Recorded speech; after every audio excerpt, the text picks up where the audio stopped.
इस कहानी के शुरू में हम इंजू और इनक्योंग से मिलते हैं। ये अपनी छोटी बहन का वेट कर रहे थे। ये डिस्कस कर रहे थे कि कैसे बचपन में इन्हें बर्थडेज पर कभी केक नहीं मिला, पर अब बात कुछ और थी। इन दोनों ने अपनी जिंदगी में काफी सारी मेहनत की ताकि अपनी छोटी बहन को सब कुछ दे सके। इनकी छोटी बहन इनहाय अपने टैलेंट की वजह से एक काफी अच्छे आर्ट स्कूल में पढ़ती थी और इसकी दोनों बहनें पूरी कोशिश करती कि उसे सब कुछ दे सके। इनके पिता कोरिया में नहीं रहते थे, वो काफी समय से किसी और देश में चले गए थे। इनके माँ बाप का होना और ना होना इनके लिए एक ही समान था। इस घर को ये दोनों बड़ी बहनें संभालती थी। इंजू और इनक्योंग ने काफी समय से काफी सारी मेहनत की थी ताकि वो अपनी छोटी बहन को एक ट्रिप पर भेज सके। वो जिस स्कूल में जाती थी उसमें काफी अमीर बच्चे रहते थे और स्कूल का खर्चा भी काफी ज्यादा था, पर इनहाय को स्कॉलरशिप मिली थी। पर बीच में जब ये ट्रिप आती है तो वो उसे अफोर्ड नहीं कर पाती। वो अपने टीचर को मना कर देती है। उसकी बहनों को ये जानकर काफी दुख हुआ था, इसलिए इन दोनों ने काफी सारी मेहनत की और उसके लिए पैसे सेव किए। अब ये पैसे उसकी मॉम उसे ले लेती है। वो कहती इतने सारे पैसे हैं, मुझे अपने पति से मिलने जाना है।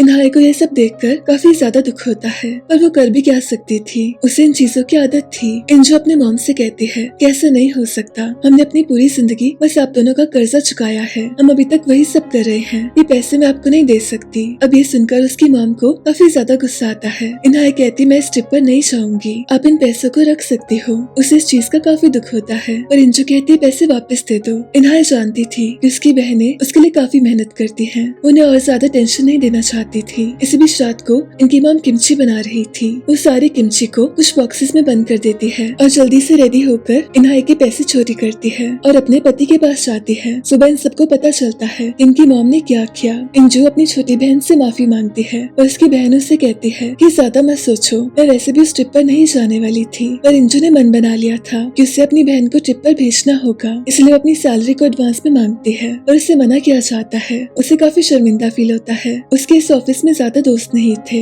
बस एक ही दोस्त थी, उसका नाम था हेयोंग। हेयोंग उसे उम्र में थोड़ी सी बड़ी थी और वो इस ऑफिस में अकाउंट्स को संभालती थी। उन्हें पौधों का काफी शौक था। वो समय समय पर इंजू को सब सिखाया करती थी कि पौधे कैसे उगाते हैं और ये सब चीजें। इंजू देखते उनके पैर पर एक टैटू बना है, एक नीले रंग का फूल था। हेयोंग उसे कहती मैं तुम्हें पैसे दूंगी। इंजू उसे शुक्रिया कहती है, ये उसके लिए बहुत बड़ी चीज थी। इस बीच हम देखते कि इनक्योंग एक रिपोर्टर है और उसे अल्कोहल की एडिक्शन थी, पर ऐसे काम के समय ड्रिंक करना बिल्कुल भी सही नहीं था, इसलिए वो माउथ वॉश में अपने ड्रिंक्स को लेकर आती और सारा दिन उसे थोड़ा थोड़ा करके पीती रहती। इस बीच उसे अपनी आंटी का कॉल आता है। उसकी आंटी उसे कहती है कि मैंने सुना तुम्हारी मॉम ने क्या किया, मैं चाहती तुम शाम को आकर मुझसे मिल लो। इस बीच इंजू और हेयोंग एक दूसरे के साथ में थे। हेयोंग ने उसे मिलने बुलाया था, उसे इंजू से कुछ जरूरी बात करनी थी। इस बीच इंजू को चलने में काफी परेशानी होती है, इसलिए हेयोंग उसकी मदद करती है। उसने उसे पैसे भी दिए थे। वो उसे कहती कुछ पेपर्स है, मैं तुम्हें नॉमिनी बनाना चाहती हूँ, इसलिए इंजू उन सब में साइन कर देती है।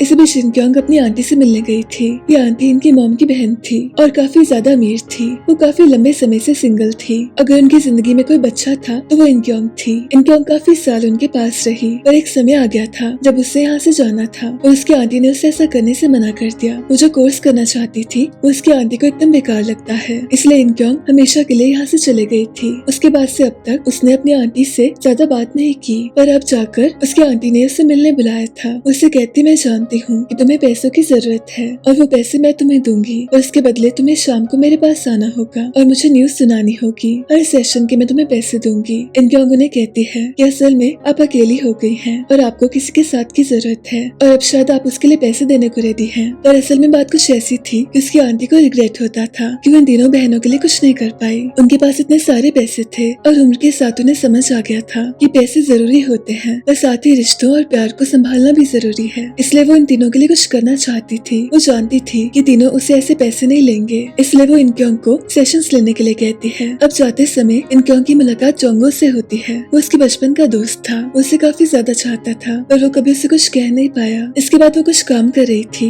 दरअसल जेसंग नाम का एक पॉलिटिशियन था। सबको ऐसा लगता था कि वो काफी ज्यादा नेक दिल और काफी दयालु है, पर असल में ऐसा कुछ भी नहीं था। इनक्योंग अपने बॉस से कहती है कि मुझे इस इंसान पर हमेशा से शक था। मेरा दिल कहता है कि इंसान कुछ गलत है। कुछ समय पहले इसके बारे में कुछ नेगेटिव चीजें आई थी और उनको कवर कर दिया गया था। उसकी कलीग उससे कहती है कि ऐसा कुछ नहीं है, ये काफी ज्यादा अच्छे इंसान है। और उसके बॉस उसे कहते कि तुम्हें जैसा मन होगा तुम वैसा कर सकती हो, तुम अपनी रिसर्च करो और जो भी सामने आएगा उसे मुझे बताना। इसी बीच इंजू अपनी बहन को पैसे देती है और उसकी बहन को ये सब अच्छा नहीं लगता। उसे पैसे लेने से मना करती है। इसके बाद इंजू उसका पीछा करती है। वो देखते हैं इनहाय अपने दोस्त के साथ है और उसकी दोस्त की मॉम उसे पैसे दे रही है। इंजू जल्दी से जाकर उन्हें मना करती है। वो कहते हैं हमें पैसे नहीं चाहिए। पर सांगे उससे कहती है कि इनहाय मेरी बेटी की मदद कर रही है, ये पैसे उसी के हैं। पर इंजू ऐसा करने से मना करती है। वो अपनी बहन से कहती है कि तुमने मुझसे पैसे नहीं लिए तो फिर उनसे क्यों ले रही थी। उसकी बहन उसे कहती है मैं आप दोनों को टेंशन नहीं देना चाहती,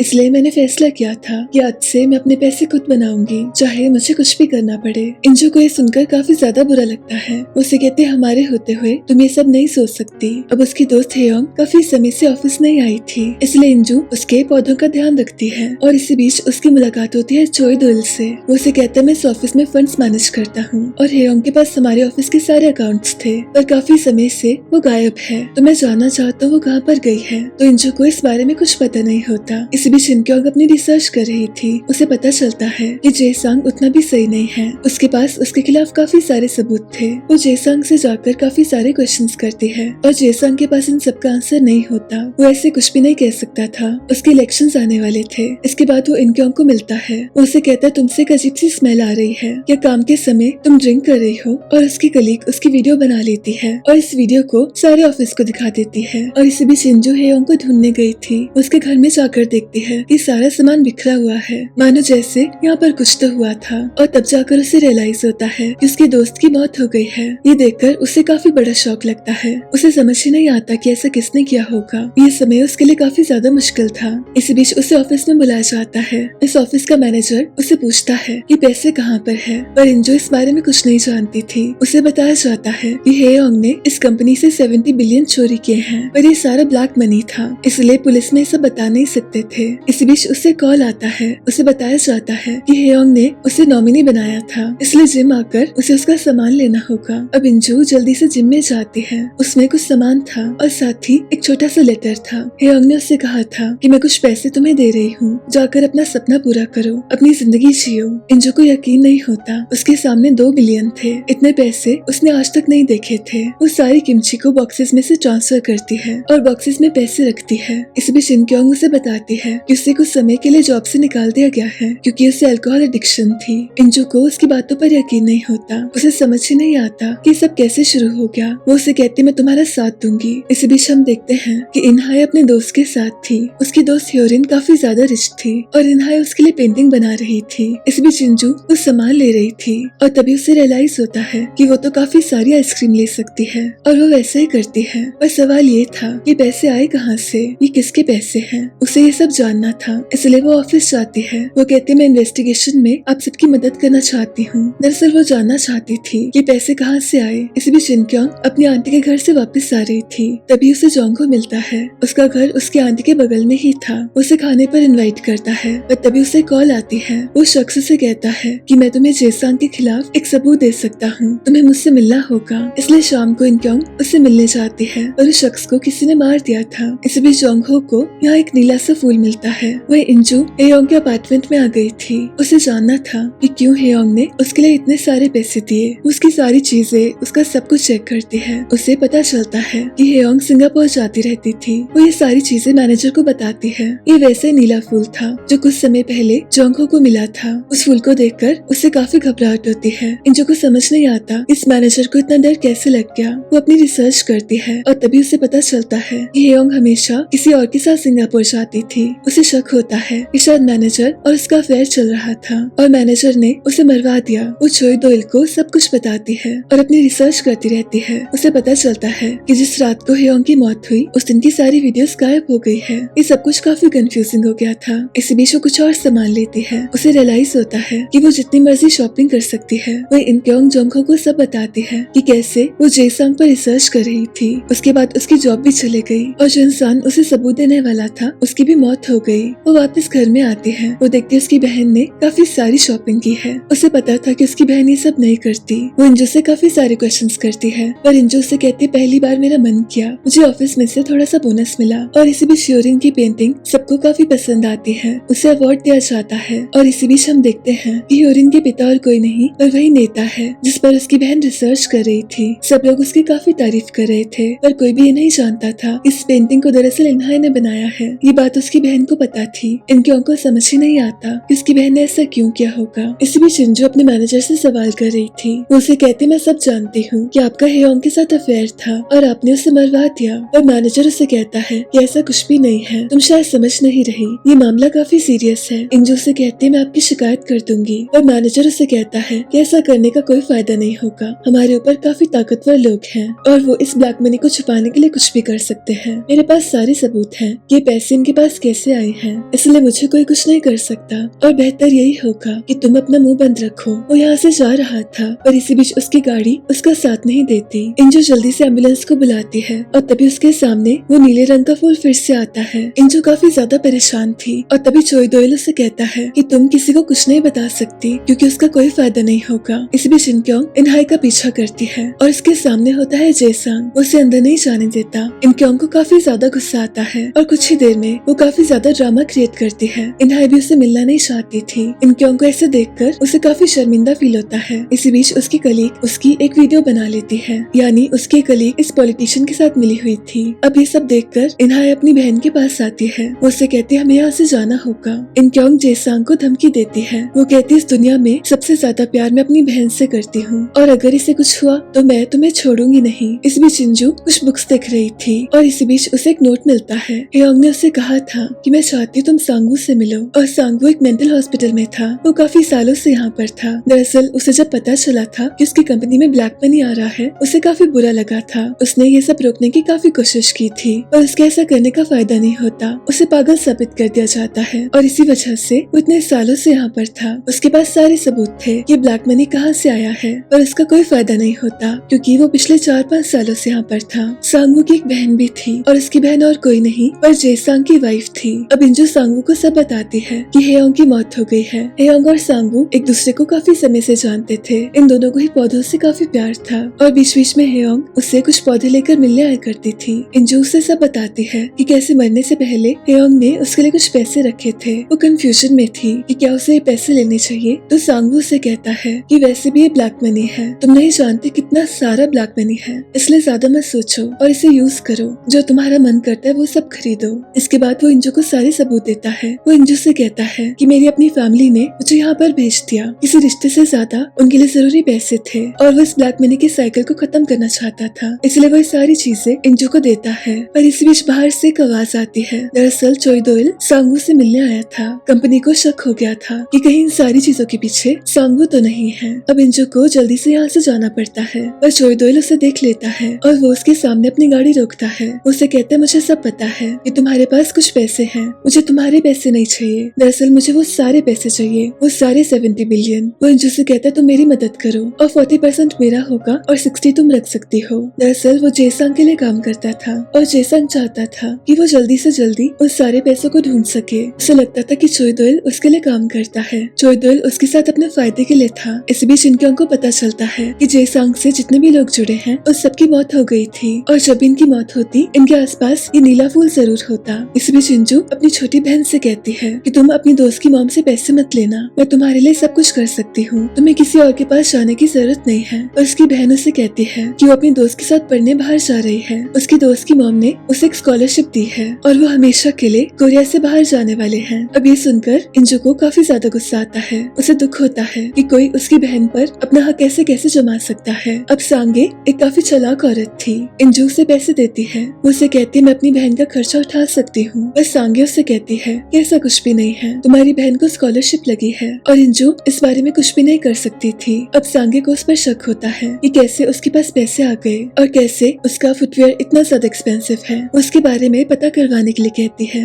अब इंजू नहीं जानती थी पर ये उसकी सबसे बड़ी गलती थी कि वो उसके सामने ऐसे पैसे लेकर आ गई, क्योंकि सब जानते थे कि वो अपनी बहन को ट्रिप के लिए नहीं भेज सकती और अचानक से उसके पास इतने सारे पैसे आ गए। इसी बीच इनक्योंग को किमची के बॉक्सेस में से सारे पैसे मिलते हैं। उसे यकीन नहीं होता कि सब कैसे पॉसिबल है। वो इंजू से पूछती है कि पैसे कहाँ से आए तो इंजू से ज्यादा कुछ नहीं बताती पर इनक्योंग उसे कहती है कि मैं तुम्हारा साथ नहीं दूंगी ऐसे काम में, तुम्हें इन पैसों को वापस करना होगा। इंजू उसे कहती मैं ऐसा नहीं करूंगी, मेरा एक ही सपना है कि मैं तुम दोनों को एक अच्छी लाइफ दे सकूं और तुम मुझसे वो नहीं ले सकती। अब इंजू ने अपना मन बना लिया था कि उसे घर लेना है। वो अपनी आंटी से मिलने जाती है। उन्हें कहती मेरे पास कुछ पैसे हैं और मैंने कुछ भी गलत नहीं किया, ये पैसे बस मेरे पास आ गए और मैं चाहती हूँ आप मेरी मदद करो। उसकी आंटी से कहती है कि मैं ऐसा क्यों करूंगी तो इंजू उन्हें बताती है कि मैं जानती हूँ आपको रिग्रेट होता है कि आप हमारी मदद नहीं कर सकी। मुझे सब याद है, जब हम बहुत छोटे थे हमारी एक छोटी बहन थी, वो काफी ज्यादा बीमार थी और उसे इलाज के लिए पैसे चाहिए थे, पर आपने पैसे नहीं दिए और उसकी मौत हो गई थी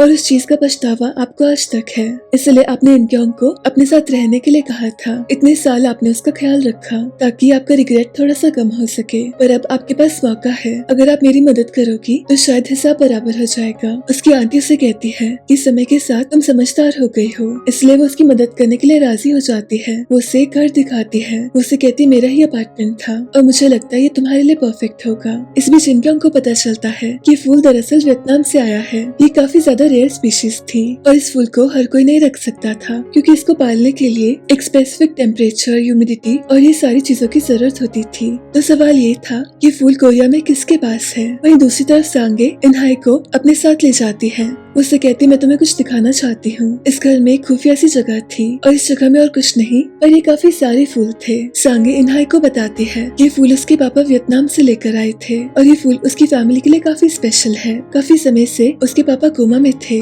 इसलिए सांगे इन फूलों का ध्यान रख रही थी। इसी बीच इनहाई उसकी पेंटिंग बना रही थी, पर तभी उसकी तबीयत खराब होती है और डॉक्टर्स बताते हैं कि उससे एक बीमारी है और इसके लिए इन्हें काफी सारे पैसों की जरूरत होगी। अब इंजू इनक्योंग से कहती है कि उससे वो पैसे यूज करने होंगे और अपनी बहन की जान बचाने के लिए इनक्योंग भी उसे कुछ नहीं कहती। इसी बीच चोई दोइल उसे कॉल करता है। वो उसे कहता भी पैसे लेने मत जाना, तुम पर सांगे और जेसांग की नजरें हैं, पर इंजू उसकी नहीं सुनती और कुछ ही देर में उसके सारे पैसे उससे ले लिए जाते हैं। इंजू कहते मुझे थोड़े से पैसे चाहिए, आप बेशक सारे पैसे रख लो पर मुझे बस थोड़े से ही पैसे दे दो, पर उसकी काफी बेइज्जती होती है। इसी बीच वहाँ सांगे और चोई दोइल आते हैं। वो उसे कहती तुम चिंता मत करो, इनहाई का इलाज मैं करवाऊंगी। वो इंजू को अपने साथ डिनर के लिए ले जाती है। इंजू देखती है वो बिल्कुल वैसे पेश आ रही है जैसे हेयोंग ने उसे उस दिन ट्रीट किया था। अब सांगे उसे बताती है कि हेयोंग उसकी सबसे अच्छी दोस्त थी, वो उसके लिए काम क्या करती थी। वैसे वो कंपनी की एम्प्लॉय थी, पर ये कंपनी भी सांगे और जेसांग की थी,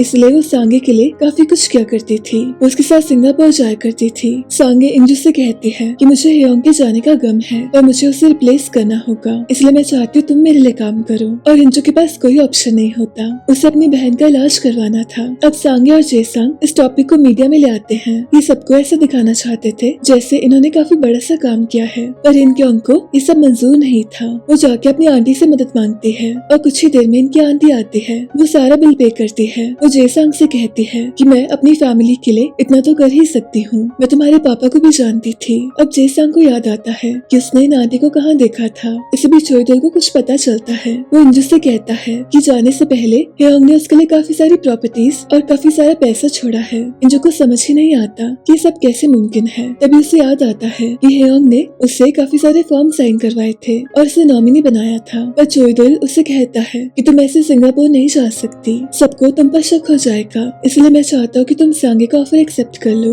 वो समय समय पर सिंगापुर जाती रहती है और जब ऐसा मौका आएगा तुम उसके साथ जाना और तब जाकर तुम्हें बाकी पैसा मिलेगा। यानी वो सारे पैसे इंजू के ही थे। इसके बाद वो सांगे की जॉब को एक्सेप्ट कर लेती है और उसके साथ काम शुरू करती है। सांगे उसे बताती है कि वो कुछ समय के लिए बाहर जा रही है और पीछे से उसे उसकी बेटी का ध्यान रखना होगा। उसकी बेटी को काफी ज्यादा एंजाइटी होती थी। दरअसल बात कुछ ऐसी थी कि सांगे और जेसांग दुनिया के सामने काफी प्यार से रहते थे, पर असल में ऐसा कुछ भी नहीं था। इनके बीच में प्यार तो था, पर साथ ही काफी सारी लड़ाई और ये सब चीजें थी और इसी वजह से इनकी बेटी काफी ज्यादा परेशान रहती थी। पर जब से इनहाई उसकी जिंदगी में आई थी उसे काफी अच्छा लगने लगा था। उसे ऐसा लगता था कि कोई उसके साथ में है। अब क्योंकि इनक्योंग ने अपनी आंटी से मदद मांगी थी, इसलिए बदले में उन्हें भी उससे कुछ चाहिए था। दरअसल उनकी अपनी कंपनी थी और वो चाहते थे कि इनक्योंग उनके साथ काम करे। वो उसे पहले ही दिन इस कंपनी में काफी बड़ी सी पोजीशन देते हैं। दरअसल सांगे के पापा एक आर्मी ऑफिसर थे, उन्होंने कोरिया के लिए जंग लड़ी थी और वो वियतनाम गए थे। वो जब वहाँ से वापस आए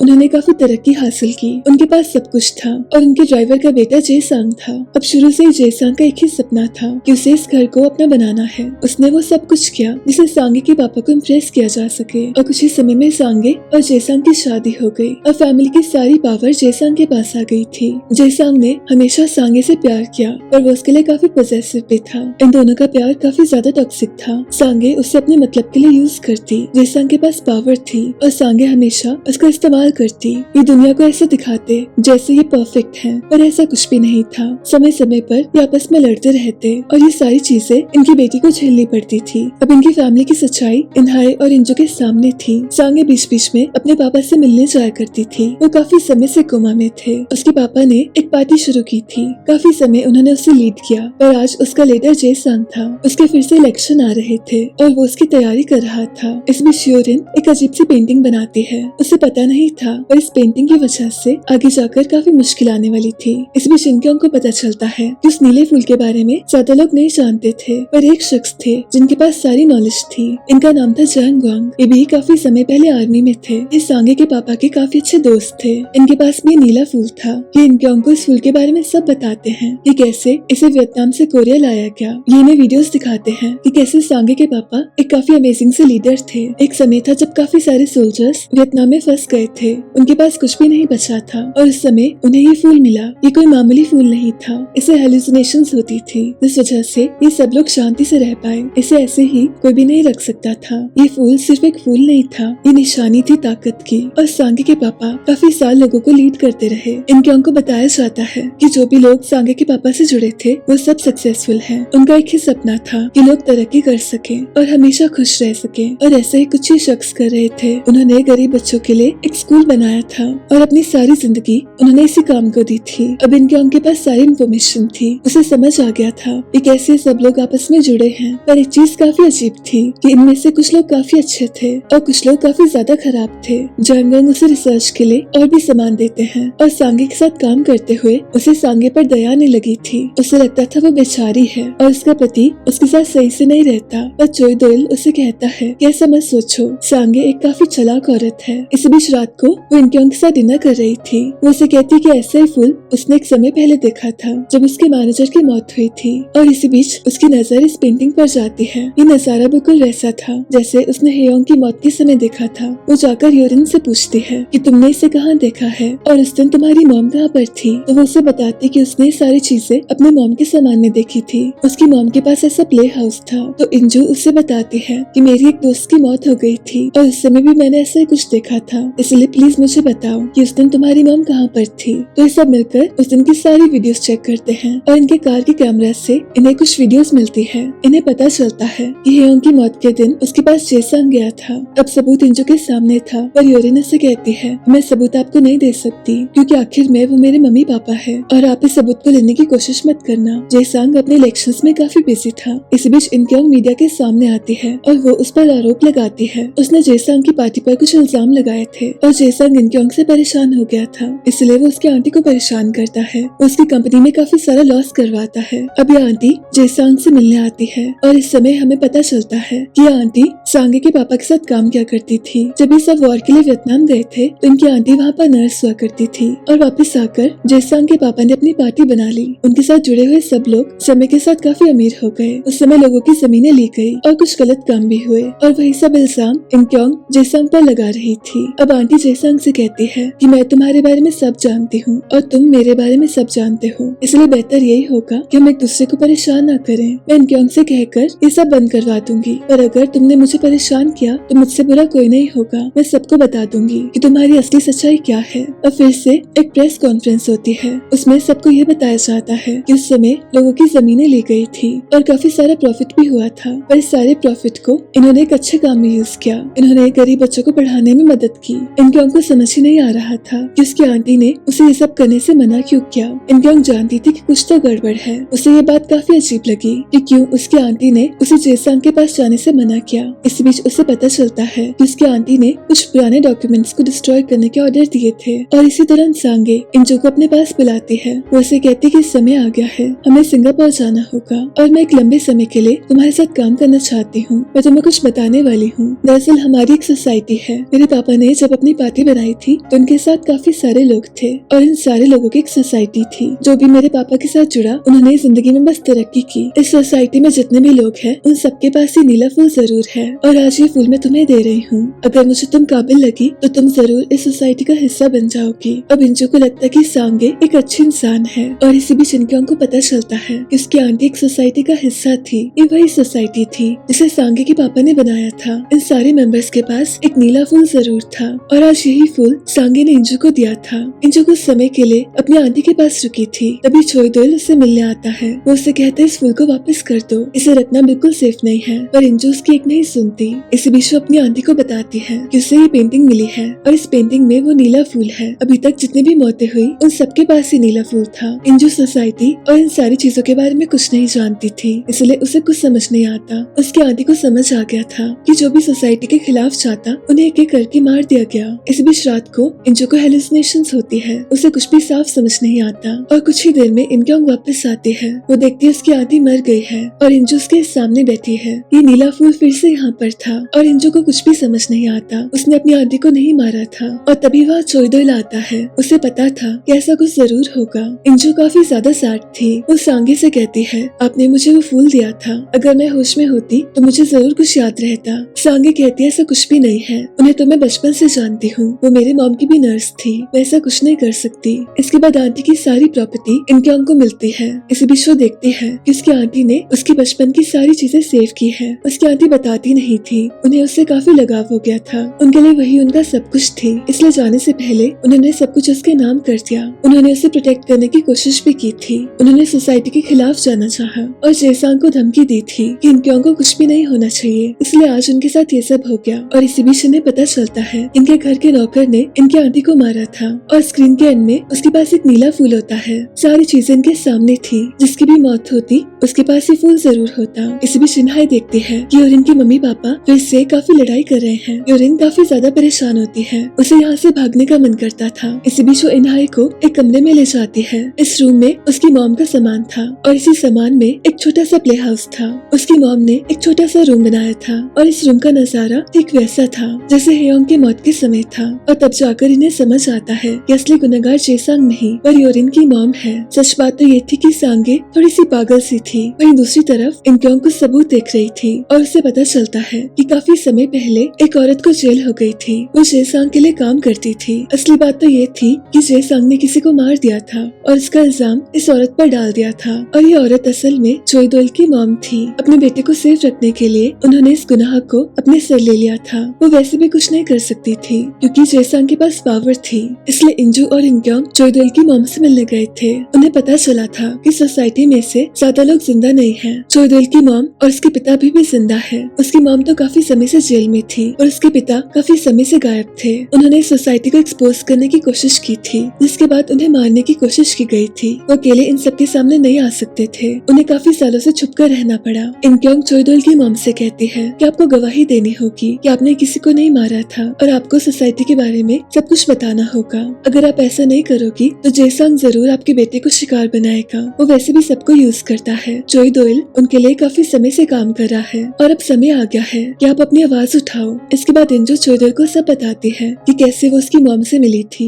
चोइदोइल को ये सुनकर काफी गुस्सा आता है क्योंकि ये उसका पर्सनल मैटर था, पर इंजो से कहती है कि अब समय आ गया है कि तुम जेसांग के लिए काम मत करो, हम इस सोसाइटी को एक्सपोज करेंगे। मेरे पास वो सारा प्रूफ है जो कंपनी के ओनर के बेटे ने वो सारे सबूत दिए थे, जिससे पता चलता है कि ब्लैक मनी कहाँ से आया। और इनक्योंग के पास भी सबूत है, हमें बस कुछ लोगों की जरूरत है। वो उसे उसके पिता का एड्रेस देती है और चोइदोइल उनसे मिलने जाता है। वो इतने सालों के बाद अपने पिता से मिला था और इसके कुछ ही समय में इनक्योंग भी उसके पिता के पास आती है। वो उनसे मिलना नहीं चाहते थे, इसलिए इनक्योंग को उनके डॉग्स का शिकार बनना पड़ता है ताकि वो उनसे बात कर सके। जोंगहो इस जगह पर वीडियोस बनाता है, पर जैसे इनक्योंग उसे बताती है कि वो एक रिपोर्टर है, चोइदोइल के पापा को उस पर काफी गुस्सा आता है। वो उन्हें यहाँ से जाने के लिए कहते हैं। वो काफी समय पहले हार मान गए थे, वो अब और कुछ नहीं करना चाहते थे, इसलिए वो शांति से काफी समय से छुपकर रह रहे थे। इसके अगले ही दिन इंजो का बर्थडे होता है और उसके सिंगापुर जाने का समय आ गया था। दरअसल उसका प्लान था कि वो सांगे के काम से सिंगापुर जाएगी और वहाँ जाकर अपनी सारी प्रॉपर्टी और सारा पैसा अपने पास रख लेगी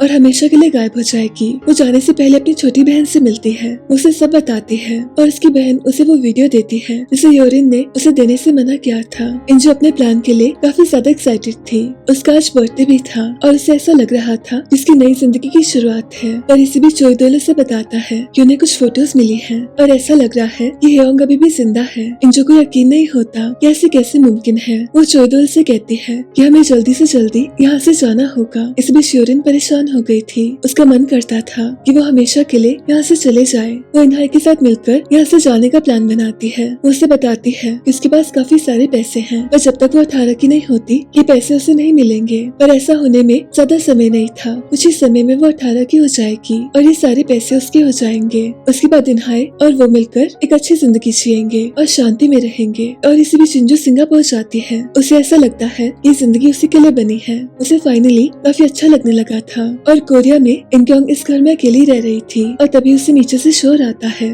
और कुछ ही देर में उसे रियलाइज होता है कि चोइदोल के पापा उसके सामने है। उसे कहते मैं तुम्हारी मदद करना चाहता हूँ और मैं जेसंग को हमेशा के लिए मारना चाहता हूँ, पर इंजू से ऐसा करने से मना करती है। उसे कहते हम किसी को मारेंगे नहीं, बस उनके गुनाह सबके सामने लेकर आएंगे। वही सिंगापुर में एक ऑक्शन था और इसी के लिए इंजू यहाँ पर आई थी। इंजू बस अपना काम कर रही थी और इसी बीच उसे लगता है कि जैसे उसने हेयोंग को देखा और चोइदोल उसे कहता है ऐसा कुछ भी नहीं है, अगर वो यहाँ होती तो मुझे जरूर पता चलता। अब इसके बाद इन दोनों को अपने पैसे लेने थे और इसी बीच इंजू को एक मैसेज मिलता है। उसमें लिखा था कि चोइदोल जेसंग के साथ मिला हुआ है, तुम्हें यहाँ से जाना होगा। और तभी उसकी नजर हेयोंग पर जाती है, इसलिए इंजू को जैसे ही पैसे मिलते हैं वो जल्दी से पीछे के रास्ते से यहाँ से चली जाती है। पर इसी बीच उसका एक्सीडेंट होता है। उसे बिल्कुल होश नहीं रहता। उसे अजीब सी चीजें दिखाई देती हैं। उसे ऐसा लगता है कि हेयोंग उसके पास आई है और वो उसे कह रही है कि तुम्हें यहाँ से जाना होगा, तुम यहाँ पर सेफ नहीं हो, तुम्हें पैसे लेकर जाना होगा। और कुछ ही देर में इंजू को होश आता है। उसे रियलाइज होता है कि वो काफी समय से होश में नहीं थी।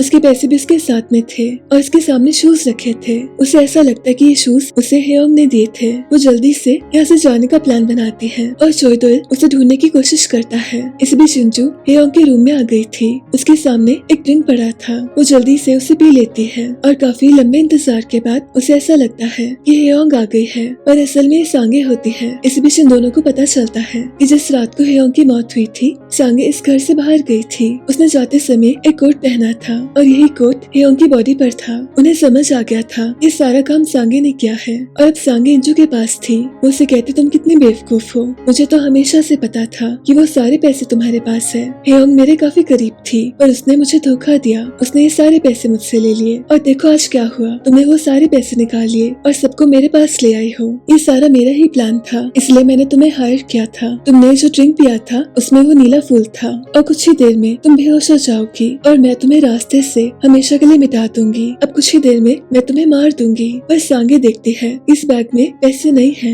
इंजू इतनी भी बेवकूफ नहीं थी, उसे पता था कुछ तो अजीब है। और इसी बीच वहाँ चोइदोल आता है। वो उसे कहता है इससे पहले तुम कुछ करो, जेसंग को तुमसे बात करनी है। जेसंग उसे कहता है ऐसा कुछ भी मत करो, मेरी इलेक्शंस मेरे सामने हैं और अगर तुमने इंजू को कुछ भी किया तो उसकी बहन मुझे छोड़ेगी नहीं। दरअसल इनक्योंग वो सारे सबूत लेकर जेसंग के पास आ गई थी, इसलिए उन्हें इंजू को छोड़ना पड़ता है। अब सांगे के जाने के बाद इंजू माफी मांगती है। वो कहते मुझे तुम पर भरोसा करना चाहिए था। उसे लगता है वो मरने वाली है पर ऐसा कुछ नहीं था। वो उसे बताती उसने पैसे कहाँ पर रखे। उसने वो सारे पैसे स्टेशन के लॉकर में डाल दिए थे। वो उसे कहती मैं बस इतना चाहती हूँ कि अगर मैं मर जाऊँ तो तुम मेरे हिस्से के पैसे मेरी बहनों को दे दो। इसी बीच इनक्योंग अपने बॉस के पास गई थी। उसके पास अब सारे सबूत थे कि ब्लैक मनी जेसंग के पास कैसे आया, उसे कौन कौन सपोर्ट करता है और ये सारी चीजें। पर इसी बीच उसे पता चलता है कि उसका बॉस जेसंग के साथ मिला हुआ है। उसे काफी दुख होता है। वो चोइदोल के पापा को कॉल करती है। उसे कहती मैं आपका साथ दूंगी, बेशक मुझे जेसंग को मारना पड़े, मैं सब कुछ करूंगी। इसके बाद सांगे वापस कोरिया आती है। उसकी बेटी को उसके बारे में सब पता था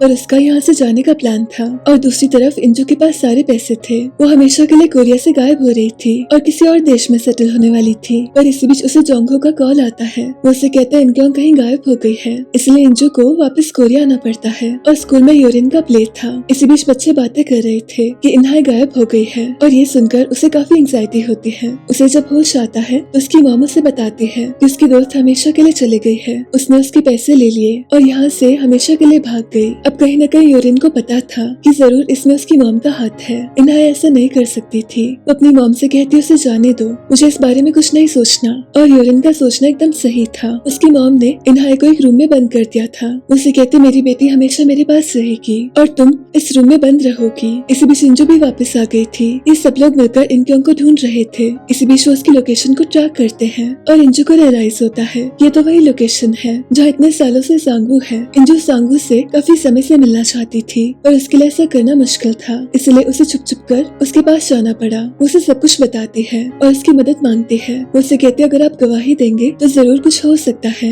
आपको यहाँ से आजादी मिल सकती है। इसलिए सांगू उसका साथ देने के लिए रेडी हो जाता है। इनक्योंग उसे लेकर यहाँ से भाग जाती है और चोइदोल के पापा उसका बाहर इंतजार कर रहे थे। इसके बाद शाम को ये सब लोग साथ में होते हैं। जोंगहो उसे कहता है कि आगे से ऐसा मत करना, तो मेरी फीलिंग्स को नहीं समझती तो कोई बात नहीं, पर कम कम से कम मुझे शांति दे दो। मैं बस इतना चाहता हूँ कि तुम हमेशा खुशी से रहो। इसके बाद ये प्लान बनाते हैं कि मीडिया के सामने सब कुछ रिवील कर देंगे और सांगवू सबको सब कुछ बता देगा। पर सांगवू जानता था कि ऐसा कुछ नहीं होगा। मीडिया भी जेसांग के लिए काम करती थी, इसलिए वो जेसांग को मिलने बुलाता है। उसे कहता, तुमने मेरी जिंदगी बर्बाद कर दी, इतने साल मुझे उस पागल खाने में रखा। इन दोनों में काफी ज्यादा हाथापाई होती है। जेसांग उसे कहता, मैं अपने मकसद के लिए कुछ भी कर सकता हूँ, मुझे चाहे कितनों को मारना पड़े, मैं वो सब करूंगा। और जेसांग उसे भी मार देता है। अब इसी बीच इंजो अपनी बहन को लेने गई थी और योरिन उसे बताती है कि शायद उसकी मॉम ने इन्हाई को कहीं छुपा दिया है, इसलिए वो उसे ढूंढते हैं। और कुछ ही समय में इन्हाई इनके सामने होती है। इस रूम में और भी सामान था, बैंक के सारे पासबुक्स और सांगे का सारा सबूत। अब सांगे को सुबह जाकर रियलाइज होता है कि उसकी बेटी यहाँ से चले गई है और इन्हाई भी गायब हो गई है। उसकी बेटी ने जाने से पहले उसे एक नोट लिखा था। उसने अपनी मॉम से कहा था कि उसे यहाँ सफोकेशन होती है, उसे यहाँ से जाना होगा। अब उसकी मॉम के पास कोई रास्ता नहीं था,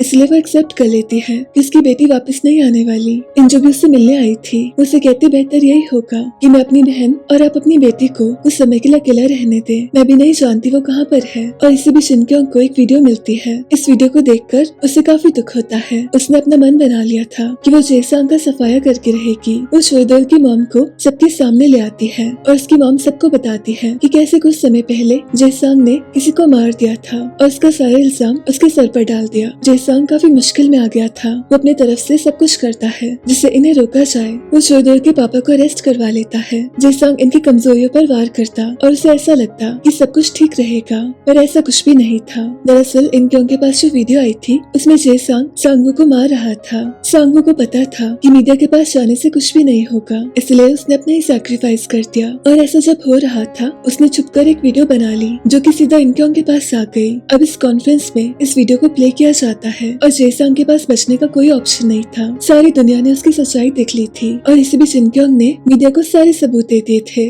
अब सांगे काफी परेशान थी। उसके पति ने उसका नाम खराब किया था, इसलिए उसके कहने पर उसके पति को उसके लिए अपनी जान देनी पड़ती है। जेसांग ने आज तक उसके लिए सब कुछ किया था और उसकी पत्नी ने उसकी जान मांग ली, उसने वो भी उसे दे दी। अब सांगे काफी गुस्से में थी। उसने अपना मन बना लिया था कि वो इन बहनों को बर्बाद कर देगी और जो भी उसकी मदद करेगा उन्हें भी जान से मार देगी। इसके बाद इंजो के सारे पैसे उसके बैंक से गायब हो जाते हैं और पुलिस उसे अपने साथ ले जाती है। उसे लगता है कि शायद ये सांगे ने किया है, पर अभी उसकी मुसीबतें कम नहीं हुई थी। इसी बीच कोई चोइदोल को मारने की कोशिश करता है। इनक्योंग उसे सब कुछ बताती है और इंजो का लॉयर से कहता है कि बेहतर यही होगा कि आप अपना गुनाह कबूल कर लो। आप पर इतने सारे पैसे चोरी करने का आरोप लगा है, आप इससे बच के कहीं नहीं जा सकती। पर इनक्योंग ऐसा नहीं चाहती थी। वो अपनी तरफ से सारे सबूत ढूंढती है। वो उन सबके पास जाती है जिनके पास सांगे के खिलाफ कुछ भी था। वो हेयोंग के केस को फिर से स्टडी करती है कि उस समय क्या क्या हुआ था। उसे पता चलता है कि हेयोंग के पापा ने कुछ भी कहने से मना कर दिया है। इसी दौरान सांगे जैंगोंग से कहती है कि आप मेरे पापा के सबसे अच्छे दोस्त थे और इन 3 बहनों ने मुझे काफी परेशान किया, मेरे पति को भी मरवा दिया। मैं चाहती हूँ आप इनक्योंग को हमेशा के लिए रास्ते से हटा दो। वो इनक्योंग को किडनैप करवा लेता है। इसके बाद सांगे इंजू से मिलने जाती है। वो उसे कहती, तुम्हें यहाँ से कोई नहीं बचा सकता, तुम्हारी बहन भी मेरे कब्जे में है। इंजू को ऐसा लगता है सब उसकी गलती है, आज उसकी बहन उसकी वजह से खतरे में थी। पर सांगे एक चीज नहीं जानती थी कि इनक्योंग जैंगवांग से पहले भी मिले थी, इसलिए जैंगवांग उसे हर्ट नहीं करते, उसे बोलने का मौका देते हैं और इनक्योंग उन्हें सब बताती है कि कैसे सांगे ने सब कुछ किया और उसी की वजह से उसका भाई भी मरा है। ये सुनकर जैंगवांग को काफी दुख होता है क्योंकि सांगे और जेसांग की वजह से उनके दोस्त के बेटे की मौत हो गई। उन्हें सब जानकर काफी ज्यादा दुख होता है। इसके बाद इंजू को कोर्ट में लाया गया था और चोइदोल अपनी गवाही देता है। उसे इंजू को बचाना था। वो सबको बताता है कि वो पैसा कहाँ से आया और कैसे वो इंजू के अकाउंट में गया। उसके पास सारे सबूत थे। वो बताता है कि इंजू के अकाउंट में कोई भी पैसे नहीं है। दरअसल इंजू के अकाउंट से पैसे उसी ने गायब किए थे और इनके सारे पैसों को इन्हीं के फैमिली के अकाउंट्स में डलवा दिया था। इसके बाद वो इंजू से मिलता है। वो उसे कहता है मैं तुम्हें कुछ नहीं होने दूंगा। इस बीच इनक्योंग मीडिया के सामने फिर से आती है।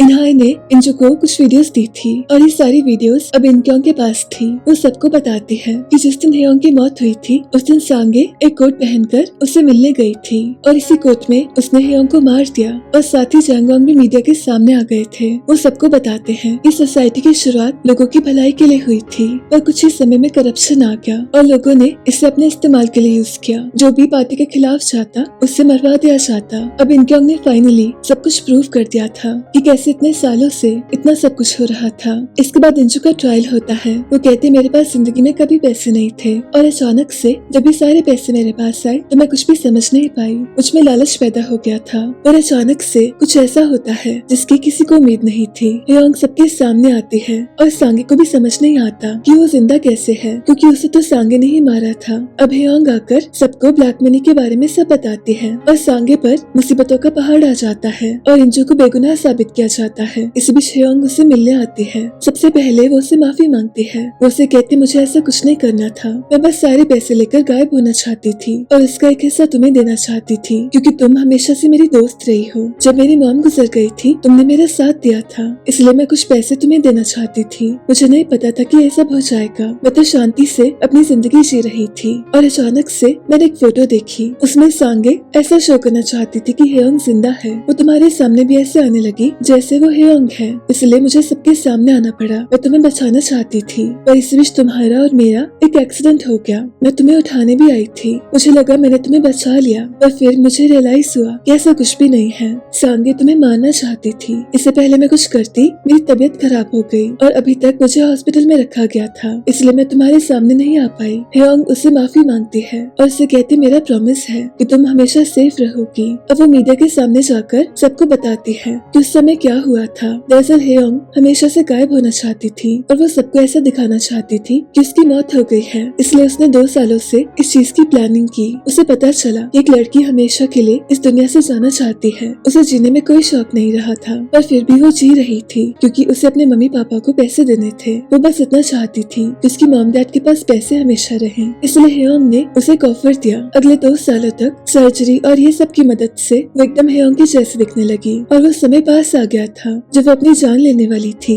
और हेयोंग हमेशा के लिए जाने वाली थी। और उससे पहले सांगे को पता चल गया था कि हेयोंग ने उसके पैसे लिए हैं और वो हमेशा के लिए यहाँ से जाने वाली है, इसलिए वो उसके घर में आकर उसे मार देती है। पर वो जानती नहीं थी कि असल में उसने उसकी बहरूपिया को मारा है। अब इस चीज का प्रूफ हेयोंग के पास था। उसके घर में कैमरास लगे थे और वो सारा सबूत मीडिया को देती है। अब सांगे जानती थी कि उसे कोई नहीं बचा सकता, पर उससे सबसे ज्यादा गुस्सा जांगोंग पर आया था। अगर वो इनके का साथ नहीं देते तो आज ये सब नहीं होता। वो उनको और अपने पापा को हमेशा के लिए रास्ते से हटा देती है। इसके बाद वो हेयोंग को किडनैप करती है और इंजू को मिलने बुलाती है। वो उससे बताती है कि कुछ ही देर में यहाँ एसिड की बारिश होगी और हेयोंग हमेशा के लिए जल जाएगी, पर इंजू उसे बचा लेती है। इस बीच वहाँ चोइदोल भी आता है। ये सब यहाँ से जा रहे थे और तभी सांगे इंजू को रोकती है और तभी इंजू सांगे को जोर से पुश करती है और सांगे की स्टोरी हमेशा के लिए इन फूलों के साथ खत्म हो जाती है। और इसी बीच इनक्योंग ने मीडिया को सारे सबूत दे दिए थे कि कहानी कहाँ से शुरू हुई थी। वैसे कहानी साहस की थी कि कैसे कुछ आर्मी वालों ने एक मुश्किल समय में एक फूल का सहारा लिया और वापस आकर अपनी ही दुनिया बना ली। पर इस दुनिया में अच्छाई से ज्यादा बुराई पैदा होती रही और इसका खत्म होना जरूरी था। इसके बाद चोइदोल को कुछ काम के लिए यहाँ से जाना था। वो इंजू से कहता है कि तुमसे फिर से मुलाकात होगी। इस बीच हेयोंग को कुछ समय की सजा हुई थी। उस पर पैसे चोरी करने के आरोप लगे थे और साथ ही उसकी वजह से इसकी जान गई थी। इंजू उसी पुराने घर में रह रही थी। इसी बीच उसे पता चलता है कि जाने से पहले उसकी आंटी ने उस अपार्टमेंट को उसके नाम पर कर दिया था। बेशक उसके पास पैसे नहीं थे और उसके पास ये घर जरूर था। उसके मन में प्लानिंग चल रही थी कि वो इस घर को रेंट पर देगी और उससे उसे लगातार पैसे आएंगे। इसी बीच शिनक्योंग जोंगहो से कहती है, कितने सालों तक मैंने तुम्हारी फीलिंग्स को इग्नोर किया। मुझे रियलाइज हो गया है कि मुझे तुमसे प्यार है। तुम मेरे लिए काफी इम्पोर्टेंट हो। दरअसल कुछ साल पहले जोंगहो ने इनक्योंग से कहा था कि वो उसके साथ कोरिया से बाहर आ जाए। वो उसे सपोर्ट कर सकता था और उसे जो कोर्स करना था उसमें उसकी मदद कर सकता था, पर इनक्योंग ने उससे मना किया था। वो हमेशा उसे दूर करती रही, पर अब उसे समझ आ गया था कि जोंगहो उसके लिए जरूरी है। उसे कहते, मुझे वो कोर्स करना है और मैं चाहती हूँ तुम मेरे साथ चलो। और ये जानकर जोंगहो को भी काफी खुशी होती है कि फाइनली इनक्योंग ने उसका साथ देने का फैसला किया। वो अपनी बहन को सब कुछ बताती है और ये दोनों फिर से अपनी नॉर्मल जिंदगी में वापस आ गए थे। पर एक चीज इन्हें मालूम नहीं थी। दरअसल जिस रात को योरिन और इन्हा इनके पास आए थे वो यहाँ से भागने वाले थे, पर इसी बीच चोइदोल ने उनको देख लिया। वो इंजू के लिए नोट लिख कर गए थे कि उन्हें ढूंढने की कोशिश मत करना। तो इंजू को सच में नहीं पता था कि उसकी बहन कहाँ पर है, पर चोइदोल जानता था। उसने इन्हें एक सेफ जगह पर रख दिया था और इंजू के अकाउंट से सारे पैसे उसने योरिन के अकाउंट में डलवा दिए थे। योरिन सांगे की फैमिली थी। चोइदोल को पता था कि वो पैसे वहीं पर सबसे ज्यादा सेफ रहेंगे। अब जैसे योरिन 18 की होती है उसे उन पैसों की कस्टडी मिलती है। ये पैसे इतने ज्यादा थे इसलिए वो उन पैसों को सब में डिवाइड कर देती है। सबको काफी बड़ी सी रकम मिलती है पर सबसे ज्यादा पैसे इंजू को मिलते हैं। इनाया चाहती थी कि वो आगे से कभी पैसों की चिंता ना करे और उसे जिंदगी में जो भी करने का मन हो वो वही सब करे। उसने आज तक अपनी फैमिली के लिए काफी कुछ किया, अब उसकी एंजॉय करने की बारी थी। तो आखिर में जैसे तैसे ये पैसे उसे मिल ही गए। तो इसी के साथ इस कहानी का अंत होता है। मेरी आपसे फिर से मुलाकात होगी एक और नई कहानी के साथ।